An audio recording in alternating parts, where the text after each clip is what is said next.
Your initial reaction when you heard the news of what happened was what? That was a very mixed reaction. Mixed reaction, why? Because in general, I was one of the leaders of the student uprising in 1999. I have a death sentence from the Islamic Republic. But at the same time, entire life, I was trying to overthrow this regime, and also I was anti-war activist.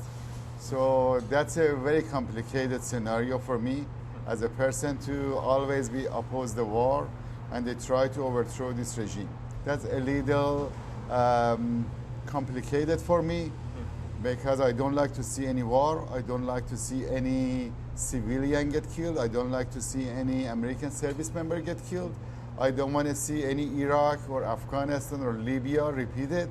I don't want to see someone like the Chalapi trap the US again. But at the same time, when I heard the news, the Khamenei is dead, first I was in shock because the sources they said that was not for me, the sources I could trust. Until the President Trump put it on his own Truth Social. So I said, if the president said that he's dead. Then I start celebrating the death of the Khamenei. I was super excited. That was the time I feel like that's the best moment of my lifetime. And I get super excited. And that one of the first reaction, I grab a bottle of champagne and open the champagne. That was the first thing I did. You opened champagne? Yes, I opened the champagne and drink entire bottle.